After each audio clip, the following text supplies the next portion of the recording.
What's happening, YouTube? This is Ty with Invisible Chess. So this morning I got up with something on my mind that I wanted to share primarily with my fellow African Americans, and that's the word coon, and who we may selectively choose to identify with this word. I think sometimes we tend to call people coons who may not be perpetrators of the perceived behavior at all. I totally get why someone would be called one when that person portrays the kind of behavior. It's one of the first words that comes to my mind as well, but sometimes people get called that just because they have a difference of opinion that doesn't fit popular rhetoric, and we dismiss that person in their viewpoint by just writing them off as a coon. If you look at the history of the word, a lot of people will refer to the early 19th century Zip Coon minstrel shows that became wildly popular here in the U.S., but white Englishmen got that word from the Portuguese that they bought slaves from.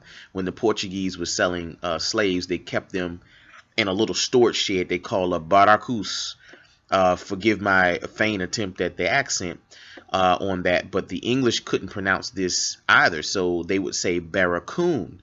They chopped off the S at the end and added two O's and an N, and so it became a cognate, which is the same thing they did with the N word. It was supposed to be negro or negrito, but they had a hard time saying that, so they put a double G in there and an ER on the end, and that became the cognate there. But cognates, the way that they used that was in a derogatory way. Not to say that identifying somebody by a color is less or more derogatory, but you know that word is exclusively from slavery when it comes to the English pronunciation of it.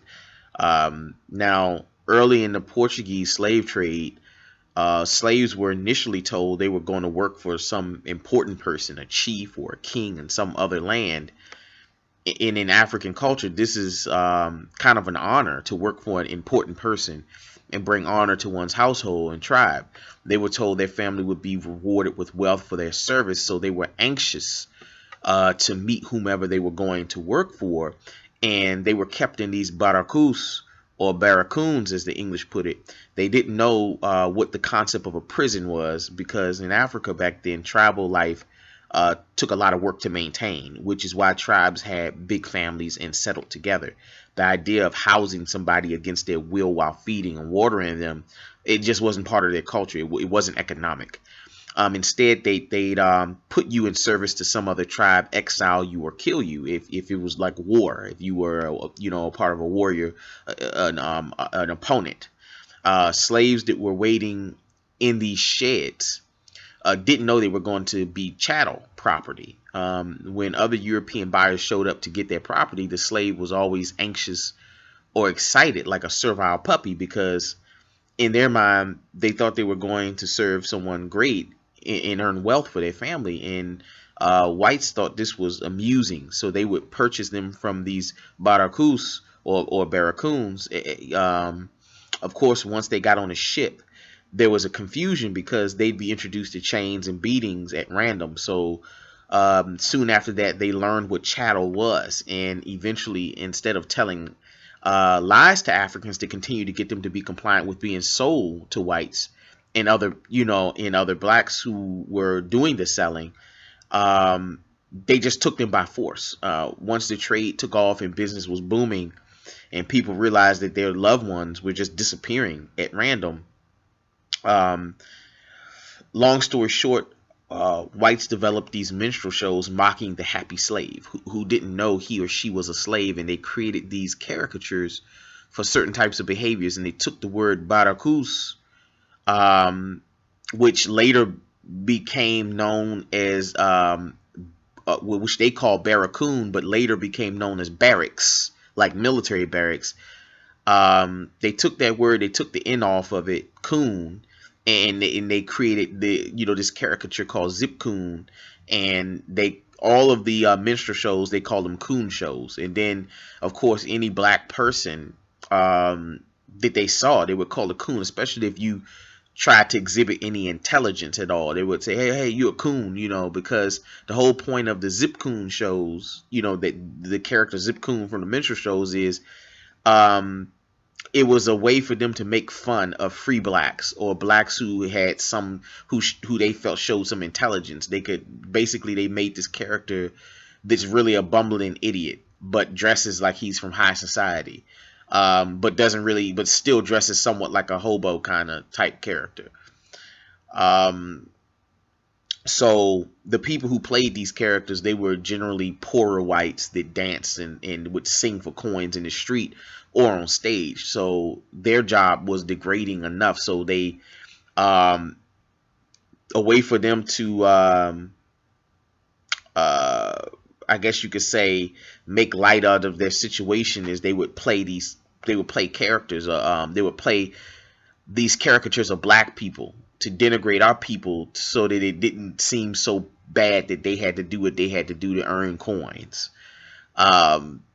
Free blacks were insulted by these shows, and so that insult was something we adopted. We would call other blacks coons who seemed like they were too happy to serve whites or appeal to what whites wanted. Now, for me, this is how I see it.